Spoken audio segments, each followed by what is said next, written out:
तो हेलो बच्चों, कैसे हो सारे। स्वागत है आप लोगों का एजुकेशन पॉइंट ऑनलाइन के अंदर।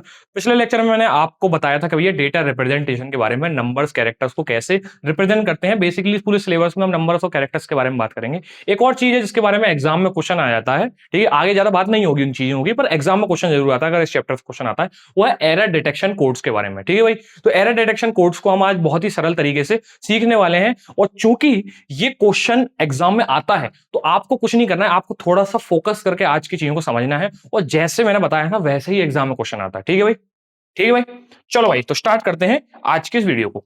चलो बात करते हैं एरर डिटेक्शन के बारे में, ठीक है। तो एरर डिटेक्शन कोड्स का मतलब क्या होता है? देखो बेसिकली क्या होता है, जब भी हम एक इंफॉर्मेशन को या एक सिग्नल को एक जगह से दूसरी जगह ट्रांसफर करते हैं तो क्या होता है, यहां पे हमारे पास दो कैरेक्टर प्ले होते हैं। क्या होते हैं? एक होता है सेंडर और एक होता है रिसीवर, ठीक है भैया। जब भी मैं किसी को कॉल करता हूं तो मैं कॉल करने वाला कौन हूं? सेंडर। और मेरा कॉल पिक करने वाला कौन है? रिसीवर होता है, ठीक है भैया।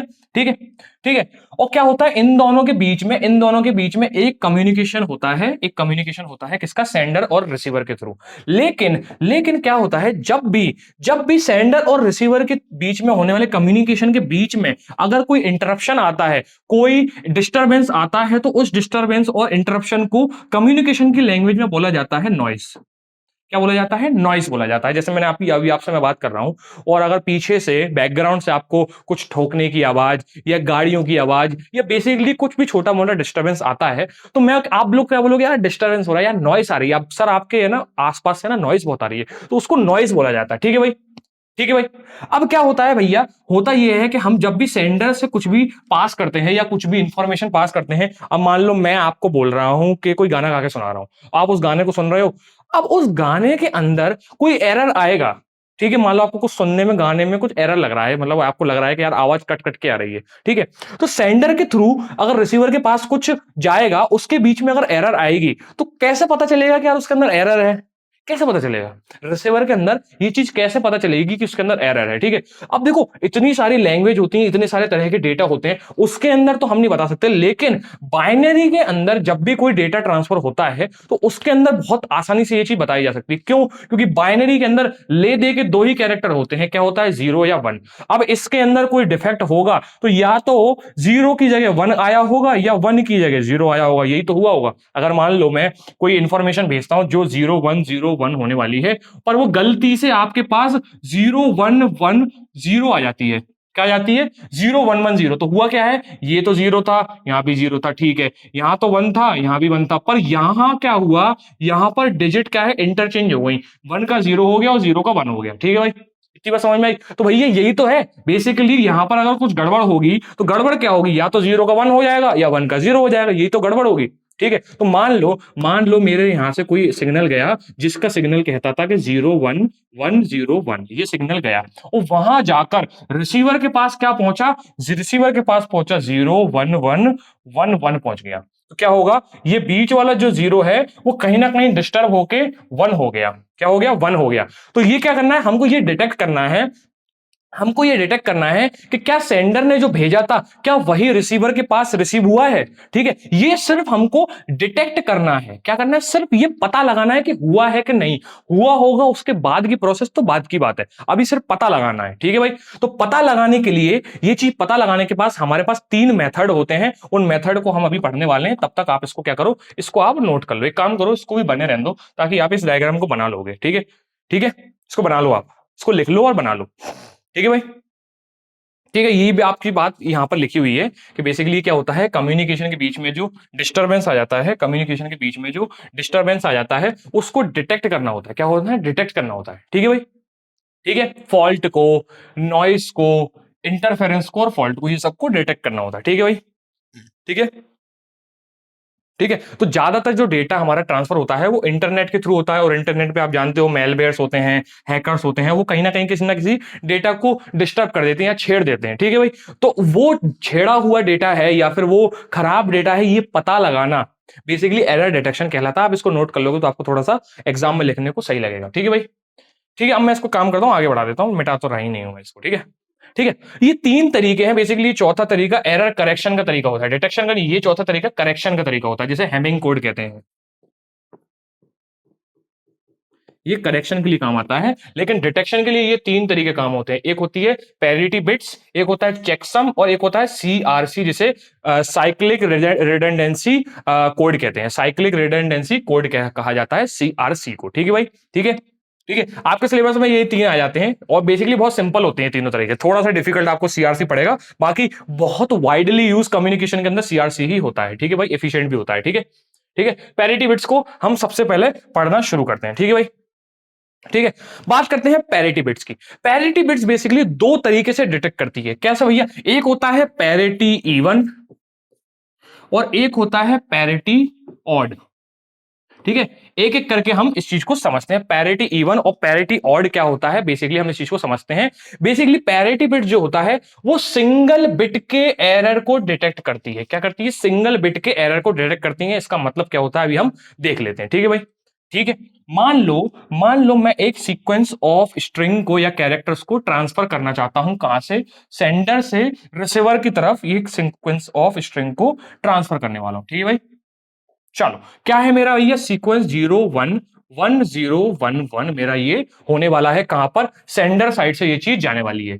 रिसीवर साइड पे क्या हुआ? रिसीवर साइड पे 0 1 1 1 और 1 1 ये हो गया। ठीक है, मान लो ये हुआ रिसीवर साइड पर रिसीव हुआ। ठीक है, तो हुआ क्या है? बेसिकली हुआ ये है कि ये जो फोर्थ वाला जीरो है, ये फोर्थ वाले जीरो की जगह पे क्या आ गया है? यहाँ पर 1 आ चुका है। ये डिस्टरबेंस कहीं बीच में किसी नॉइस की वजह से आया होगा। किसकी वजह से? नॉइस की वजह से आया होगा। ठीक है भाई, एग्जाम के अंदर आता है, इसलिए इसको थोड़ा सा अच्छे से समझना। ठीक है, अगर मुझे पता करना है कि सेंडर की तरफ से रिसीवर की तरफ जो आया है उसके अंदर खराबी है, ठीक है, खराबी होगी तो मैं क्या करूंगा? सेंडर को वापस एक सिग्नल भेज दूंगा कि यार वो जो तुम कह रहे थे एक बार दोबारा बोलो। आप कॉल पे करते हो ना, कॉल पे जब आपको आवाज कट रही होती है, उनकी आवाज सुनाई नहीं देती, तो आप बोलते अरे एक बार दोबारा बोलना भाई साहब, दोबारा बोलना। तो आप क्या बोलोगे? आपके पास और कोई तरीका नहीं है।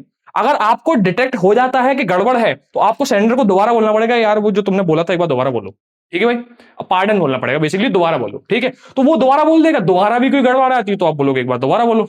ठीक है भाई, तो हमको बेसिकली डिटेक्शन करना है। ठीक है, तो डिटेक्शन के लिए क्या होता है? हम यहां पर एक और बिट जनरेट कर देते हैं जिसको बोला जाता है पैरिटी बिट। क्या बोला जाता है? Parity bit. क्या बोला जाता है? Parity bit. इस बिट का काम क्या होता है? ये bit basically number of one मतलब बेसिकली हमारी स्ट्रिंग में कितने वन हैं इसको डिटेक्ट करके ये पता लगाती है कि एरर है कि नहीं है। ठीक है, इसके अंदर दो टाइप्स होते हैं, वो आप पहले आप क्या करो? इवन टाइप को समझो। इवन टाइप को समझोगे तो आपको ऑड भी समझ में आ जाएगा। ठीक है भाई, ठीक है। तो बेसिकली क्या करो, हमको क्या करना है? हमको ये डिटेक्ट करना है कि भैया इसके अंदर नंबर कितने हैं, कितने नंबर हैं। अगर वो इवन पैरिटी है तो बेसिकली हमारी सेंड की हुई स्ट्रिंग के अंदर इवन नंबर ऑफ वन होने चाहिए। ठीक है, अगर इवन पैरिटी की हम बात कर रहे हैं तो। ठीक है, अभी देखो, अभी हमारे पास कितने वन है? यहाँ पे एक वन है, दो वन है, तीन वन है और चार वन है। ठीक है भैया, अगर चार वन है, अगर चार वन है, ऑलरेडी इवन वन है, तो हमारी पैरिटी वन की पैरिटी बिट कितनी हो जाएगी? 0 हो जाएगी। ठीक है भैया, कितनी हो जाएगी? 0 हो जाएगी। और अगर हमारी स्ट्रिंग के अंदर इवन वन नहीं है तो हम क्या करेंगे? इवन वन बना देंगे। जैसे मान लो 1 1 1 0 1, ठीक है, और 1। मान लो इस समय मेरे पास हमारी स्ट्रिंग के अंदर 1 2 3 4 5 है, 5 वन है, और मुझे क्या करना है? इसको पैरिटी इवन पैरिटी बिट बनाना है। तो मैं क्या करूंगा? हमारी पैरिटी बिट में 1 कर देंगे तो टोटल वन कितने हो जाएंगे? अब 6 हो जाएंगे। तो 6 क्या है? एक इवन नंबर है। क्या है? एक इवन नंबर है। ठीक है, इतनी बात समझ में आई? ठीक है, तो मुझे क्या करना है? सेंड किए हुए मेरे डेटा को, सेंड किए हुए डेटा को एक पैरिटी बिट्स के साथ भेज देना है कि भैया मेरे पास इवन पैरिटी बिट्स हैं। कितनी है? इवन पैरिटी बिट्स हैं। तो भैया मेरे पास 1 1 1 1 चार वन है, तो मेरी पैरिटी बिट कितनी हो जाएगी? 0 हो जाएगी। यहां पर ये चीज रिसीव हुई और पैरिटी बिट मेरी कितनी है? अभी 0 है। ठीक है भाई, ठीक है। अब रिसीवर एंड पे ये चीज काउंट की जाएगी। यहाँ पे काउंट किएगा 1 1 2 3 4 5। वो बोलेगा भैया नहीं यार, आपके नंबर ऑफ वंस तो ऑड हैं। कितने हैं? ऑड हैं। तो वो क्या बोलेगा कि नहीं भाई, आपके में कुछ गलती है। एक बार सेंडर से बोलो कि दोबारा मैसेज भेजे। क्या भेजे? दोबारा मैसेज भेजे।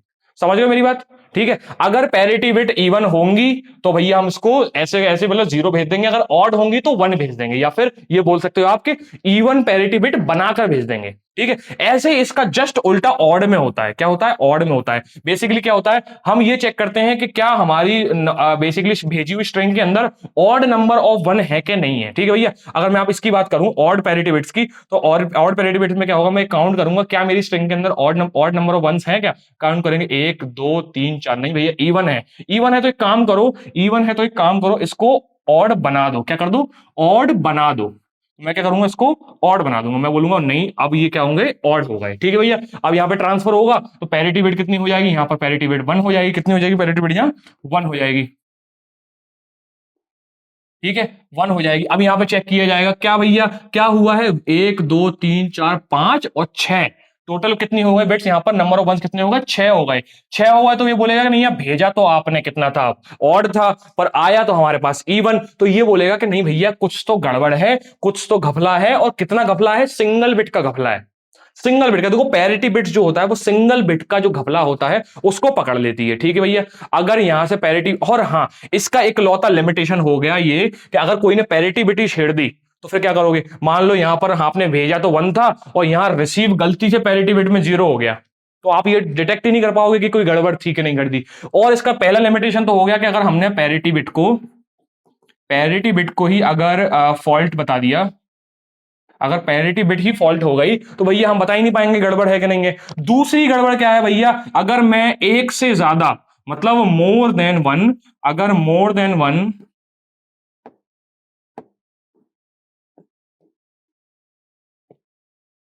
अगर मोर देन वन एरर हुई तब भी हम नहीं कर पाएंगे। जैसे मान लो फॉर एग्जांपल अगर मान लो मैं इसके अंदर एक एग्जांपल दोबारा लूं, ठीक है। अगर मान लो मेरे पास ये ऑड पैरिटी है, मेरी क्या है, ऑड पैरिटी के अंदर मैं आपको एग्जांपल देता हूं एक से ज्यादा एरर का। ठीक है भाई। मान लो मेरे पास 10110, ठीक है भाई, 10110 मान लो मेरी मतलब मेरी स्ट्रिंग है और मेरी पैरिटी बिट कितनी है, ऑड। मुझे ये चेक करके भेजना है कि मेरे पास ऑड नंबर ऑफ वंस होने चाहिए। कितने? 1 2 3 ऑड है, उसका मतलब ऑड है। मैं यहां से 0 भेज देता हूं। ठीक है भाई। ठीक है। और मान लो गड़बड़ हो गई, गड़बड़ ये हो गई कि मेरी दो जो बिट्स थी वो खराब हो गई। तो मेरी दो कौन सी बिट खराब हो गई, मान लो मैं 1 0 0 0 0, ठीक है। तो मेरा क्या हो गया, ये दोनों बिट जो है वो दोनों खराब होके 1 से 0 हो गई। ठीक है। तो मेरा भैया, हमने तो पैरिटी बिट कितनी 0 भेजी थी, पर भैया बात तो ये हुई कि पैरिटी बिट तो अभी भी 0 है, मतलब ऑड तो अभी भी है ना। 0 का मतलब क्या है, 0 का मतलब ये है कि अभी भी इसके अंदर नंबर ऑफ स्ट्रिंग्स कितनी है, ऑड ही है। 1 भी तो एक ऑड नंबर है। पर भैया हमको कहीं ना कहीं ये पता तो है कि, मतलब कहीं ना कहीं बात पता तो है ही नहीं। पहली बात तो ये पता ही नहीं चला कि ये जो स्ट्रिंग भेजी है ये गड़बड़ है, ये गड़बड़ स्ट्रिंग भेजी है। पर गड़बड़ तो हुई है पर हमको पता ही नहीं चला। ठीक है। बेसिकली जब हमको ये पता ही नहीं चलेगा कि गड़बड़ है तो हम क्या करेंगे, उसको एज इट इज डेटा मान लेंगे और कहीं ना कहीं कैलकुलेशन में गड़बड़ कर देंगे। ठीक है भाई। तो बेसिकली ये दो कंडीशन के अंदर हमको डिफेक्ट को पता ही नहीं कर पाएंगे। एक तो पैरिटी बिट फॉल्ट हो गई एक तब, और जब more than one faulty bits आ गई तो। ठीक है भाई। समझ में आया इतनी बात? समझ में आया कि नहीं आया? चलो बहुत बढ़िया। तो हम इसको नोट कर लेंगे। बेसिकली यहां पर ये वही लिखा हुआ है, it count the number of set of ones. One जितने भी होंगे, यहां पर वन लिख देता हूं मैं ऐसे, ठीक है। जितने नंबर ऑफ वंस होंगे इसको काउंट कर लेगा और बता देगा भैया कि क्या भैया एक ऑड पैरिटी होती है और एक इवन पैरिटी होती है। कैसे होती है मैंने आपको बता दिया। ठीक है भाई। इसको नोट कर लो। ठीक है भाई। तो भैया हमने पहली चीज तो पढ़ ली, पहला एरर डिटेक्शन टेक्निक होती है पैरिटी बिट्स को कैसे आइडेंटिफाई करते हैं, और उसकी वजह से ये बता देते हैं कि भैया हमारे भेजे हुए इंफॉर्मेशन के अंदर एरर है कि नहीं है। ठीक है भाई। अब अगली बात करते हैं चेकसम के बारे में। चेकसम एक बहुत ही अच्छा तरीका होता है, इसके अंदर हम मल्टीपल बिट्स के अंदर एरर भी बता सकते हैं। ठीक है भाई। चेकसम क्या होता है, चेकसम कैसे करते हैं हम आपको बता देते हैं क्वेश्चन के अंदर। उसके बाद मैं आपको एक काम करता हूं, पहले ये बता देता हूं कि इसका डेफिनेशन क्या है। ठीक है।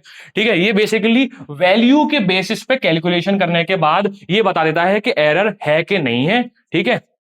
और क्या होता है, जो कि रिसीवर एंड पर थोड़ी सी रिकैलकुलेट हो जाती है। इसको कैसे करते हैं मैं अभी आपको एग्जांपल थ्रू बता देता हूं, तो आपको डेफिनेशन भी क्लियर हो जाएगी। ठीक है भाई। ठीक है। बहुत बढ़िया। मान लो मैं काम करता हूं, आपको बना के बता देता हूं। ठीक है। मान लो मेरे पास क्या है, मेरे पास मान लो यहां पर कुछ बिट्स दी हुई है। क्या है, मेरे पास कुछ बिट्स दी हुई है, 8 8 बिट है यहाँ पे, 8 8 बिट्स है। ठीक है। हर एक ब्लॉक पे 8 बिट है। और मैं यहां पर, मान लो मैं यहां पर 9 को, यहाँ पे 4 को और यहाँ पे 3 को स्टोर करने वाला हूं। ठीक है भाई। 8 बिट में 9 आएगा, 8 बिट में 4 आएगा और 8 बिट में 3 आएगा। ठीक है। इसको बाइनरी में रिप्रेजेंट करेंगे तो 8 4 2 1 को करेंगे तो कितना हो जाएगा, 9 हो जाएगा। तो ये कितना हो जाएगा, ये हो जाएगा 0, सॉरी ये हो जाएगा 1 0 0 1 और बाकी बची हुई जितनी 4 बिट्स होंगी वहां 0 0 आ जाएगा। कितना आ जाएगा? 0 0 आ जाएगा। टोटल 8 बिट्स में मेरा 9 रिप्रेजेंट हो गया। ठीक है भाई, हो गया। ऐसे ही मैं यहाँ पे 4 को कर लूंगा, 4 के लिए क्या करूंगा? 0 और 1 0 0 ये हो जाएगा। बाकी 4 बिट्स में क्या आ जाएगा? 0 आ जाएगा। ठीक है भाई, यहाँ पे 3 को करूंगा तो कितना हो जाएगा? 0 0 1 1 और बाकी 4 बिट्स में कितना आ जाएगा? 0 आ जाएगा। ठीक है भाई, ये रिप्रेजेंटेशन हो गया। ठीक है, कहीं ना कहीं इसको रिसीवर एंड पे हमारा रिसीवर मतलब इसको बेसिकली रिसीव करेगा, करेगा कि नहीं करेगा? ठीक है, अब मुझे ये पता लगाना है कि मेरे भेजे हुए डेटा के अंदर एरर है कि नहीं है। ठीक है भैया, चेकसम क्या करता है? चेकसम बेसिकली क्या करता है? हमारे बेसिकली टर्म के अंदर एडिशन कर देता है। क्या करता है? अगर मैं इसको 9 + 4 करूंगा तो 9 + 4 मेरा कितना हो जाएगा भैया? 9 + 4 मेरा कितना हो जाएगा? 13 हो जाएगा। ठीक है भाई, 13 + 3 कितना हो जाएगा? 13 + 3 16 हो जाएगा। तो भैया मेरा 9 + 4 + 3 कितना हो जाएगा?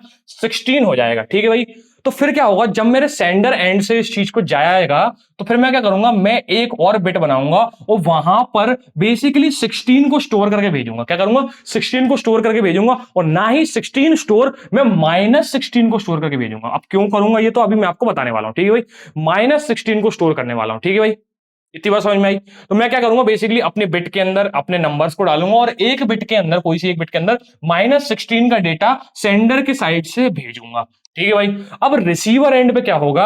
रिसीवर एंड पे बेसिकली हमारे पास 9 4 3 और -16 की इंफॉर्मेशन रिसीवर एंड पे आ चुकी है। अब इसके अंदर अगर कोई डिफेक्ट होगा, मान लो, कैसे डिफेक्ट पता चलेगा? मान लो मैं यहां 8 बिट के अंदर किसी एक 1 को 0 कर दूं, या फिर मान लो यहां मैं किसी पे एक 1 को 0 कर दूंगा, तो यहां पर कोई डिफेक्ट आएगा? क्यों, कैसे नहीं आएगा? जैसे मान लो मैं 0 मान लो 1 0 0 1, बेसिकली ये क्या होना चाहिए? ये बेसिकली 9 होना चाहिए। लेकिन अगर मैं यहाँ पे किसी एक बिट को 0 की जगह 1 कर दूं, मान लो मैं किसी एक बिट को 0 की जगह 1 कर दूंगा, उसको मैं 8 4 2 1 से कंपेयर करूंगा, तो यहाँ पे मैं 8 और 4 12 और प्लस एक कितना हो जाएगा? 13 हो जाएगा। 8 और 4 12 और 1 13। तो बेसिकली ये 13 का रिप्रेजेंटेशन हो गया ना।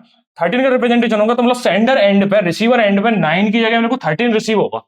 मतलब एरर तो आ गया, एरर तो आ गया। अब वो एरर डिटेक्ट करना है मुझे। वो एरर डिटेक्शन करने का तरीका क्या होगा? देखो, सेंडर एंड से क्या हुआ? सेंडर एंड से मैंने क्या किया? मैंने सेंडर एंड से अपने 9 4 3 को और -16 को, बेसिकली इसके सम को भेजा। कहां पर? रिसीवर को भेजा। और रिसीवर के एंड पे क्या होगा? एक बार इस चीज का रिकैलकुलेशन होगा। वो क्या करेगा? वो ये करेगा, इसको ऐड करेगा किसके साथ? 9 + 4 करेगा। 9 + 4 कितना हो जाएगा? उसके बाद उसको 3 करेगा, कितना आंसर आएगा? 16 आएगा। और 16 को एक बार फिर से -16 के साथ ऐड करेगा और आंसर फाइनली 0 आ जाएगा। अगर आंसर 0 आता है तो हमको ये पता चलेगा कि हमारे मतलब भेजे हुए मैसेज के अंदर कोई गलती नहीं है। क्या है? 0 गलती है। लेकिन अगर बाई चांस मान लो यहां पर 1 आ जाता है, तो हम ये बता देंगे भैया एक बिट की गलती है, एक बिट की गलती है। मान लो यहां 2 आ जाता है तो क्या बोलेंगे भैया? 2 बिट की गलती है। या फिर मान लो यहां पे 3 आ जाता है तो बोलेगे 3 बिट की गलती है। देखो, और यहां पर भी एक ही लिमिटेशन है, अगर हमारे भेजे हुए सम को, अगर हमारे पास सम को ही एरर मिल जाता है या 16 की जगह -15 आ जाता है तो फिर हम कुछ नहीं कर सकते, या -18 आ जाता है तो हम कुछ नहीं कर सकते। हमको भैया ये पता ही नहीं लग पाएगा कि हमारे भेजे हुए इंफॉर्मेशन के अंदर कोई एरर है। ठीक है भाई, चेक सम का मतलब यही है कि हम लास्ट में जाके उस सम को चेक करेंगे, उस सम को चेक करेंगे और उससे ये पता लगाएंगे कि बिट के अंदर गलती है या कितनी बिट के अंदर गलती है। समझ में आती बात? तो एक लिमिटेशन इसका ये हुआ, लिमिटेशन ये हुआ कि अगर सम के अंदर ही, भेजे हुए सम के अंदर ही फॉल्ट आ गया तो फिर हम कुछ नहीं कर सकते। ठीक है भाई, ठीक है। ये यहां पर लिखा हुआ है कि चेक सम के अंदर क्या करते हैं? हम वैल्यू बेस्ड कैलकुलेशन करते हैं और उसके बेसिस पे ये पता लगाते हैं कि हमारा डेटा जो सेंड किया गया है उसमें गलती है कि नहीं है। ठीक है भैया, रिसीवर एंड पे इस चीज का रिकैलकुलेशन किया जाता है और इंश्योर किया जाता है इंटीग्रिटी को, डेटा इंटीग्रिटी को इंश्योर किया जाता है। बेसिकली गड़बड़ पता ही लग, कुछ तो गड़बड़ है दया, ये पता लगाया जाता है। ठीक है भाई, ठीक है भाई। तो दो चीज समझ में आ गई, एक पैरिटी बिट समझ में आ गया और चेक सम समझ में आ गया। फाइनली हम सीआरसी जिसे कहते हैं, हम साइक्लिक रिडंडेंसी चेक, कोड नहीं, चेक, साइक्लिक रिडंडेंसी चेक को हम एक बार और पढ़ लेते हैं। और बेसिकली ज्यादातर यही यूज होता है और चूंकि ये एग्जाम में आता है इसको आपको अच्छे से समझना है। ठीक है भाई, ठीक है। तो इसके बारे में एक बात जान लो कि ये बहुत ही वाइडली यूज होने वाला है और ये पैरिटी बिट्स और जो चेकसम वाला मेथड है, चेकसम वाला मेथड है, इससे काफी ज्यादा एक्यूरेट होता है। क्या होता है? एक्यूरेट होता है। ठीक है भाई, ठीक है। और यहां पर हम मल्टीपल बिट्स के एरर को भी पता लगा सकते हैं। ठीक है भाई, चेक सम में ये चीज भी थोड़ी बहुत कहीं ना कहीं मिस आउट हो जाती है, पर सीआरसी जो होता है काफी इफिशिएंटली मल्टीपल बिट्स के एरर को भी पता लगा लेता है, और इसको हम कैसे इंप्लीमेंट करते हैं एक बार इसको देख लेते हैं। ठीक है भाई, चलो तो भैया सीआरसी के अंदर हम कैसे काम करते हैं हम ये समझने वाले हैं। ठीक है, सीआरसी के अंदर एक होता है हमारा डेटा और एक होता है हमारा कोड वर्ड। ठीक है भैया, वो कोड वर्ड क्या होता है, जैसे आपने देखा होगा कि पुराने जमाने में जब हम एक जगह से दूसरी जगह ट्रांसफर करते थे तो उसको है ना, मतलब जब सेंडर ट्रांसफर कर रहा होता था तो उसको थोड़ा सा ना अजीब सी भाषा में लिखता था कि अगर किसी को रास्ते में पता भी चल जाए ना तो वो समझ ना पाए कि एक्चुअली में इसमें क्या लिखा है, और अगर रिसीवर समझेगा उसी को तो रिसीवर को तो पता ही है कि इसको कैसे डिकोड करना है। ठीक है, तो बेसिकली हमारे पास क्या होगा, एक डेटा होगा, ठीक है, और एक कोड वर्ड होगा। क्या होगा, एक कोड वर्ड होगा जिसको हम दोनों मिलाने के बाद, इन दोनों को कंबाइन करने के बाद रिसीवर के पास भेजेंगे। तो अगर कोई नॉइस आ भी जाती है या फिर हमारा डेटा कहीं चोरी भी हो जाता है तो उसको ये पता ही नहीं चलेगा कि मैं इसको कैसे डिस्टर्ब कर दूं कि सामने वाला रिसीवर जो है वो गुमराह हो जाए। ठीक है भाई, ठीक है, जो कोड वर्ड होता है ना वो ज्यादातर केस में पॉलिनोमियल होता है। क्या होता है, polynomial, basically a x square plus b x plus c के फॉर्म में होता है, बेसिकली एक्स स्क्वायर की टर्म में होता है। ठीक है भैया, x square, x cube, x to the power 4, ठीक है, इसके टर्म्स में होने वाला होता है पॉलिनोमियल। और डेटा तो हमारा जो बेसिकली होता है, डेटा हमारा क्या रहता है, डेटा तो हमारा बाइनरी बिट्स के फॉर्म में रहता है। एग्जांपल के तौर पर मैं ले लेता हूं 10 10 0 1 1। ठीक है भैया, ये मेरा डेटा है, और पॉलिनोमियल में फॉर एग्जांपल ले लेता हूं x cube plus x plus 1। ठीक है, मेरा ये पॉलिनोमियल होने वाला, बहुत सिंपल सा पॉलिनोमियल ले लिया मैंने। ठीक है भाई, अब मुझे क्या करना है, इस पॉलिनोमियल की बाइनरी इनकोडिंग करनी है। पॉलिनोमियल की बाइनरी इनकोडिंग कैसे करूंगा, मैं कोफिशिएंट को नोट करूंगा। ठीक है, एक्स क्यूब को कोफिशिएंट कितना है, 1 है। ठीक है भैया, यहां पर एक्स स्क्वायर की टर्म नहीं है। ठीक है, तो मैं इसको बोलूंगा 0x स्क्वायर, तो फिर मेरे पास एक्स स्क्वायर का क्या होगा, कोफिशिएंट 0 हो जाएगा। यहाँ एक्स का कोफिशिएंट कितना है, 1, और यहाँ पे कांस्टेंट का कोफिशिएंट कितना है, 1। ठीक है भैया, तो मेरी पॉलिनोमियल की बाइनरी इनकोडिंग क्या होगी, 1011। अब मुझे 1011 को बेसिकली मेरे डेटा के साथ मर्ज करना है। इस डेटा के साथ जैसे मैं मर्ज करूंगा और सेंडर को रिसीवर को भेजूंगा तो बीच में अगर नॉइस आएगी तो वो कंफ्यूज हो जाएगा कि भैया इसको कैसे मेरे को डिस्टर्ब कर दूं कि रिसीवर को तो पता ही नहीं चले क्या हुआ है। ठीक है भाई, तो अब मैं क्या करूंगा, बेसिकली मर्ज करूंगा। मर्ज करने के लिए हम क्या करते हैं, मर्ज करने के लिए हम डिवीजन करने की कोशिश करते हैं, डिवीजन तरह का कुछ करने की कोशिश करते हैं। और वो किस बेसिस पे करते हैं, एक्सॉर नाम का एक कॉन्सेप्ट होता है डिजिटल इलेक्ट्रॉनिक्स के अंदर। आपको अभी इसको इतना समझने की जरूरत नहीं है, बेसिकली मैं आपको एक ट्रिक बता देता हूं, उस ट्रिक से आपको समझना है कि आपको बेसिकली इस क्वेश्चन के अंदर करना क्या, क्योंकि ये क्वेश्चन एग्जाम में आता है तो आपको बस समझ लेना है। ठीक है भाई, एक्सॉर के अंदर क्या होता है, एक्सॉर के अंदर क्या होता है, जहां पर आपकी दो बिट्स सेम होती हैं वहां पर अपन 0 बोलते हैं, और जहां अलग हो जाती हैं वहां अपन बोल देते हैं 1। ठीक है भैया, जैसे मान लो मेरी एक ए बिट होने वाली है, एक बी बिट होने वाली है, इसके अंदर दो तरह के कॉम्बिनेशन होंगे, 0 0 होगा, 1 0 होगा, 0 1 होगा और 1 1 होगा। ठीक है भैया, अगर 0 0 होगा या 1 1 होगा तो हम बोलेंगे 0, मतलब अगर सेम बिट्स होंगी तो बोलेंगे 0, और डिफरेंट बिट्स होंगी तो बोलेंगे कितना, 1। इतनी बात समझ में आएगी नहीं आई, चलो भाई इसी को हम इंप्लीमेंट करने वाले हैं। ठीक है भाई, ठीक है, चलो तो अब क्या करेंगे भैया हम, ठीक है, अब क्या करेंगे, हमारा डेटा क्या था, हमारा डेटा क्या था, हाँ, तो हमारा डेटा था 1 0 1 0 1 1, हमारा डेटा था। हमारी जो पॉलिनोमियल की इनकोडिंग क्या आई थी, 1 0 1 1 हमारी पॉलिनोमियल की इनकोडिंग आई थी। ठीक है भाई, ठीक है, चलो अब क्या करना है, बेसिकली देखो पैरिटी बिट्स और चेकसम में हमने क्या किया, फाइनली एक लास्ट में एक एडिशनल बिट भी भेजी। पैरिटी बिट में हम क्या करते हैं, पैरिटी बिट बताते हैं कि 0 है कि 1 है। चेकसम में क्या करते हैं, हम फाइनली उसका सम बताते हैं रिसीवर को कि ये सम है। हम इसमें भी क्या करेंगे, लास्ट में कुछ बिट्स जनरेट करके भेजेंगे रिसीवर को, ताकि उसको डिकोड करने में आसानी हो, बेसिकली ये समझने में आसानी हो कि भैया हुआ है कि नहीं हुआ है, कुछ डिफेक्ट आया कि नहीं आया। तो फाइनली हमको क्या करना है, कुछ बिट्स भी इसके साथ भेजनी है, किसके साथ, हमारे डेटा के साथ भेजनी है। ये हमारा डेटा है, इस डेटा के साथ हमको कुछ और बिट्स भी भेजनी है, बेसिकली इसी को कॉम्बिनेशन करना कहते हैं, इसी को कंबाइन करना कहते हैं। ये कोड वर्ड के साथ मुझे अपने डेटा को कंबाइन करना है। ठीक है भैया, तो ये तो डेटा है, पर इसको कंबाइन करने के लिए मुझे कुछ बिट्स की जरूरत होगी। वो बिट क्या होगी, ये डिवीजन, ये बेसिकली ये कॉम्बिनेशन हमको बताएगा। ठीक है भैया, अब क्या करते हैं, हमारे जो कोड वर्ड होता है, हमारे कोड वर्ड के अंदर जितनी बिट्स होती हैं, यहां पे 4 बिट हैं, उससे एक कम बिट का हमको एक एडिशनल बिट ऐड करनी होती है। बेसिकली दोबारा समझो कि हमारे पास यहां पर जितनी बिट्स हैं, यहां पर हम उससे एक कम बिट का एडिशन करवाते हैं। ठीक है भैया, क्या करते हैं, मर्जिंग करवाते हैं। ठीक है, तो यहां पर बेसिकली मुझे 4 बिट है तो यहां 3 बिट की एडिशन करवानी है। अब वो 3 बिट क्या होने वाली है मुझे नहीं मालूम, वो अब हम निकालने वाले हैं। तो भैया यहाँ पे 0 0 0 3 0 मैं यहाँ पे लिख लेता हूं, क्योंकि मुझे मालूम नहीं है कि वो मेरी एडिशनल 3 बिट क्या होने वाली है। ठीक है, अभी हम वो निकालने वाले हैं। ठीक है भैया, चलो अब मैं क्या करूंगा, एक्सोर ऑपरेशन को लगाना शुरू करता हूं। मुझे क्या करना है, इसको यहां पर लिख लेना है, तो मैं यहां पर लिख लूंगा इसको 1 0 1 1, इसके जस्ट नीचे लिख लेता हूं और मैं क्या करूंगा, एक्सोर लगाना शुरू करता हूं। ये दोनों सेम बिट है, सेम बिट का आंसर 0 आएगा, ये दोनों भी सेम बिट है, सेम बिट का आंसर 0 आ जाएगा, ये दोनों भी सेम बिट है, सेम बिट का आंसर 0 आ जाएगा, ये दोनों डिफरेंट बिट है, इसका आंसर 1 आने वाला है। अब बाकी के बिट्स को मैं एज इट इज यहां उतार लेता हूं, क्या कर लेता हूं, ये दोनों 1 उतार लिए, ये तीनों 0 यहां उतार लिए, ठीक है भाई। दोबारा लिखता हूं, अब मैं दोबारा कहां से लिखूंगा, जो नियरेस्ट 1 आने वाला है, जो सबसे पहला 1 आने वाला है उसको मैं दोबारा यहां से लिखना शुरू करूंगा। तो यहां पर 1 आया, 1 0 1 और 1, ठीक है भाई, लिख लिया भाई, लिख लिया। अब क्या होगा, ये दोनों भी 1 है तो ये 0 हो जाएगा, ये क्या है 1, ये क्या है 0, ये कितना हो जाएगा 1, ये दोनों 1 है, कितना हो जाएगा ये 0, और ये 0 है, ये 1 है, कितना हो जाएगा 1, ठीक है भाई।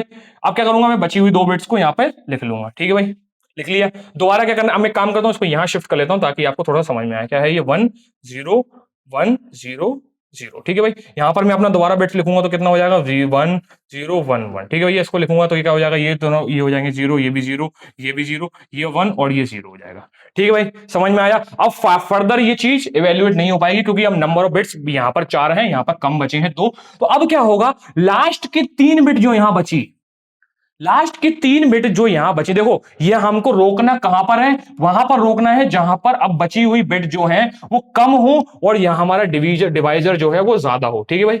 यहाँ पे डिवाइजर ज्यादा है, 4 बिट का है, और मतलब जो रिमाइंडर आया वो 2 बिट का है, तो हमको यहाँ पर रुक जाना है। अब जो लास्ट की यहाँ पे 3 बिट बची 0 1 0, बेसिकली यही हमको कंबाइन करके यहाँ भेजनी है। तो अब मुझे क्या करना होगा, मुझे यहाँ पर बेसिकली 0 1 0 0 1 0 को यहाँ रिप्लेस कर देना है, 0 0 1 0 को यहां से रिप्लेस कर देना है और इस डेटा स्ट्रिंग को रिसीवर के पास भेज देना है। क्या करना है, इस डेटा स्ट्रिंग को रिसीवर के पास भेज देना है। अब क्या होगा भैया, अब रिसीवर एंड पे क्या होगा एक बार हम देख लेते हैं, ठीक है भैया, ठीक है। इसको मैं एक बार यहां लिख लेता हूं, 1 0 1 0 1 1 0 1 0, ठीक है भाई। मैं इसको बाकी सब कुछ को मिटा देता हूं, ठीक है। एक काम करो तो इसको नोट कर लो पहले, आप इसको आप नोट कर लोगे ताकि आपको ये चीज समझ में आ जाएगी कि भैया कैसे करना है। इसको इसको छुपा लेना, अभी इसको छुपा लेना, इसको छुपा देता हूँ यहाँ से, ठीक है। बाकी सब कुछ नोट कर लो क्योंकि मैंने क्या किया लास्ट में फाइनली। अरे तेरी ये क्या हो गया, 7 बन गया जी, ठीक है, ठीक है। चलो तो भैया सेंडर एंड से फाइनली जो है अपने कोड वर्ड को डेटा को कंबाइन करने के बाद क्या गया है, 1 0 1 1, नहीं ये गया है, दोबारा कर लेते हैं, क्या लिखा है 1 0 1 0 1 1 0 1 0, ये सेंडर एंड से गया और रिसीवर एंड से इसको रिसीव किया गया और रिसीवर एंड से इसको चेक करना है कि क्या इसके अंदर कोई गड़बड़ है कि नहीं है। तो हमको क्या करना है, हमको बेसिकली यहां पर इसको फिर से डिवाइड करना है। अब रिसीवर एंड पे इसको क्या करना है, मुझे दोबारा से डिवाइड करना है। किससे करूंगा भैया, उसी कोड वर्ड से, उसी जनरेटिव पॉलिनोमियल से, उसी पॉलिनोमियल से मुझे इस चीज को करना है। वो पॉलिनोमियल क्या था मेरा, x cube plus x plus 1 मेरा पॉलिनोमियल था। मेरा कोड क्या आया था, जी 1 0 1 1, ये मेरा कोड आया था। इसी से मुझे इसको दोबारा से डिवाइड करना है, ठीक है भैया, इसी से मुझे इसको दोबारा से डिवाइड कर देना है। और तरीका मेरा वही है एक्सोर वाला। क्या है मेरा भैया, तरीका एक्सोर वाला है। क्या आया मेरा, 1 0 1 0 1 1 0 1 0, इसी को मुझे डिवाइड करना है। क्या करूंगा मैं, देखना, मैं दोबारा से इसको यहाँ लिखूंगा 1 0 1 1 लिखूंगा। यहाँ पे क्या हो जाएगा, ये सेम है, ये भी सेम है, ये भी सेम है, ये डिफरेंट है, ठीक है। बचा हुआ सब उतार लूंगा नीचे, 3 1 1 नीचे आ गया, 0 1 0 नीचे आ गया, ठीक है। दोबारा लिखूंगा तो कितना हो जाएगा, 1 0 1 1, ठीक है।